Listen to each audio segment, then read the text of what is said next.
6 জানুয়ারি 2025 সালে মক্কা ও জেদ্দাতে বিভিন্ন জায়গায় ভারী বর্ষণে ডুবে গেছে রাস্তাঘাট এবং অনেকের ক্ষয়ক্ষতি হয়েছে। অনেক প্রবাসীদের বাসাবাড়িতে প্রবেশ করেছে পানি। আজকের এই ভিডিওতে আপনাদের দেখাবো যে কি অবস্থা এই মুহূর্তে সৌদি আরবের। চলুন শুরু করা যাক আজকের ভিডিও।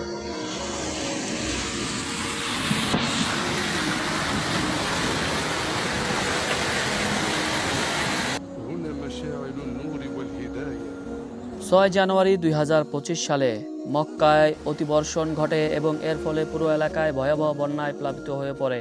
রাস্তাঘাট পানিতে তলিয়ে গেছে, মানুষের স্বাভাবিক জীবনযাত্রা বিপর্যয় হয়ে পড়েছে। তবে এই ঘটনা কি আরব অঞ্চলের ভবিষ্যৎবাণীর দিকে ইঙ্গিত করছে নাকি শুধু জলবায়ুর পরিবর্তনের ঘটনা ঘটছে? মদিনা আল মুনাওয়ারা থেকে সাথে রয়েছে আমি মোহাম্মদ মামুন এবং আপনাদের সবাইকে স্বাগতম জানাচ্ছি আল মদিনা টিভি বাংলা চ্যানেলের পক্ষ থেকে।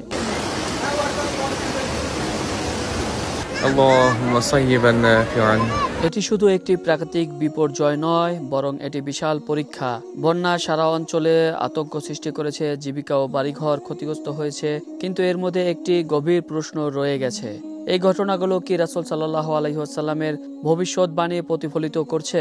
যেখানে হাজার হাজার হাজিগণ এখানে বিপদে পড়ে গেছেন, রাস্তাঘাটে পানি হয়ে যাওয়ার কারণে তাদের চলাচল করতে কিছুটা অসুবিধা হচ্ছে, কারণ সৌদি আরবে সেইভাবে রাস্তাঘাটগুলোর ড্রেন বানানো হয়নি। আগে এত বৃষ্টি হতো না, এখন বর্তমানে দেখতে পাচ্ছেন যে কি পরিমাণ বৃষ্টি হয়েছে এবং রাস্তাঘাট তলিয়ে গিয়েছে এবং বিভিন্ন ব্যবসা প্রতিষ্ঠানের অনেক ক্ষয়ক্ষতি হয়েছে। বিভিন্ন জায়গায় কিন্তু পানি প্রবেশ করেছে।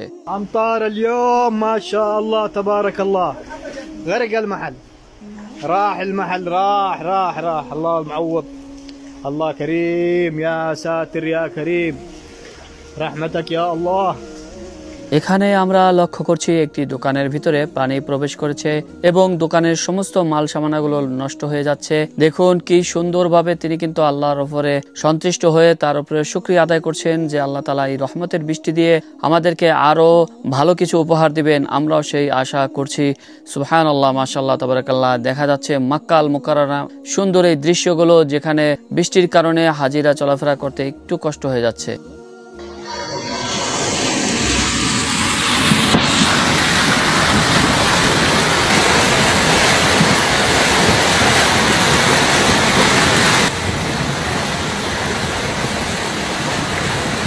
রাসূল সাল্লাল্লাহু আলাইহি ওয়াসাল্লামের একটি প্রখ্যাত হাদিসে উল্লেখ রয়েছে, একদিন আরবের মরুভূমি সবুজ শ্যামল হয়ে যাবে এবং নদী নালা প্রবাহিত হবে। এই ভবিষ্যৎবাণীটি অনেক মুসলিমদের মধ্যে আলোচনা বিষয় হয়ে উঠেছে। তবে এই অতিবর্ষণ ও বন্যা কি সত্যিই সেই ভবিষ্যৎবাণীর ইঙ্গিত দিচ্ছে?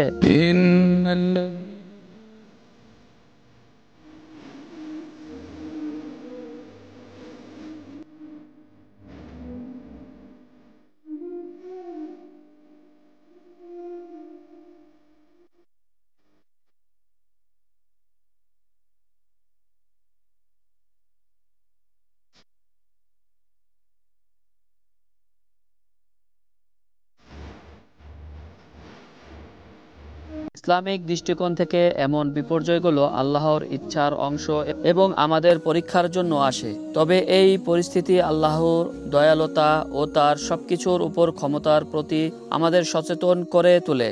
এমন ঘটনা যেন আমাদের সতর্ক করে, যাতে আমরা নিজেদের জীবন ব্যবস্থা ও পরিবেশ সম্পর্কে ভাবি। চলো आओ करते हैं तौबा के सजदे बहुत तशनगी से तवज्जो के सजदे मसीहा के आगे मदावा के सजदे निदामत से सरखम शिकस्ता से सजदे। জলবায়ুর পরিবর্তন বিজ্ঞানীদের মতে অতিরিক্ত বর্ষণ এবং প্রাকৃতিক দুর্যোগের ঘটনা বৃদ্ধি পাচ্ছে। পৃথিবী জুড়ে উষ্ণায়ন ও জলবায়ু পরিবর্তনে এই ধরনের ঘটনাকে আরো তীব্র করে তুলেছে। এর ফলে এমন ঘটনা শুধু আরব অঞ্চলে নয়, বিশ্বের অন্যান্য অঞ্চলেও ঘটতে পারে। घुटनों तक पानी, घुटनों तक।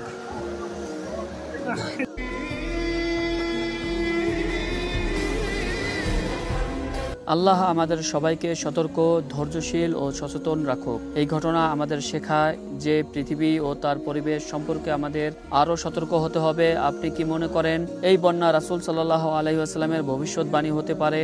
মন্তব্যে আপনার মতামত জানাতে ভুলবেন না এবং ভিডিওটি শেয়ার করে দিবেন।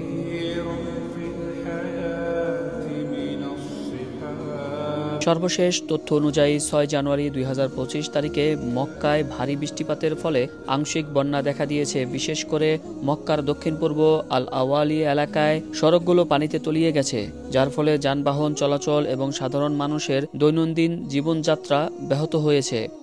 النجدة يا اخوان، النجدة النجدة رجائي الخاص من يجدني ينقذني لاني في ورطة والله المستعان. نعم يا اخوان، اشتغل الضمير على اخر الليل. Saudi national meteorological centre NMC Mecca, Medina ও জেদ্দা সহ দেশের বিভিন্ন অঞ্চলে ভারী বৃষ্টিপাতের পূর্বাভাস দিয়েছিল এবং সতর্কবার্তা জারি করেছে। এনএমসি জনগণকে সতর্ক থাকার এবং প্রয়োজন ছাড়া বাইরে যাওয়ার পরামর্শ দিয়েছে। বন্যার কারণে হাজিদের চলাচলে অসুবিধার সৃষ্টি হয়েছে, তবে সৌদি কর্তৃপক্ষ দ্রুত পরিস্থিতি নিয়ন্ত্রণে আনতে এবং ক্ষয়ক্ষতি কমাতে কার্যক্রম ব্যবস্থা গ্রহণ করেছে। বন্যার পানি নিষ্কাশনের জন্য পাম্পিং সিস্টেম চালু করা হয়েছে এবং জরুরি সেবা সংস্থাগুলো তৎপর রয়েছে। এ ধরনের আবহাওয়ার পরিস্থিতি সৌদি আরবে বিরল নয়, তবে জলবায়ু পরিবর্তনের কারণে এই ঘটনা বাড়তে পারে। এদিকে কিছু মানুষ এই ঘটনাকে রাসূল সাল্লাল্লাহু আলাইহি ওয়াসাল্লামের ভবিষ্যৎবাণীর সঙ্গে সম্পৃক্ত বলে মনে করছেন, যেখানে তিনি উল্লেখ করেছেন যে আরবের মরুভূমি একদিন সবুজ শ্যামল হয়ে যাবে এবং নদ নদী اللهم اسقنا الغيث ولا تجعلنا من القانطين। এই হলো আজকে সৌদি আরবের জেদ্দার অবস্থা। এত ভয়াবহ বৃষ্টি আমি এই সৌদি আরবে লাইভে কখনো দেখি নাই। আজকে সৌদি আরব অনেক অনেক বৃষ্টি হইতেছে। আমার জীবনের প্রথম আমি এই সৌদি আরবে এরকম বৃষ্টি দেখলাম। প্রিয় বন্ধুরা, আপনাদের কাছে এই বৃষ্টি কি মনে হচ্ছে? এটা কি আল্লাহর রহমত নাকি রাসূল সাল্লাল্লাহু আলাইহি ওয়াসাল্লামের ভবিষ্যৎবাণী? অবশ্যই কমেন্টস করে এই মতামত আপনি জানাবেন এবং ভিডিওটি ভালো লাগলে অবশ্যই শেয়ার করে দিবেন। দেখতে থাকুন, পাশে থাকুন। আল মদিনা টিভি বাংলার সাথে রয়েছে আমি মোহাম্মদ মামুন।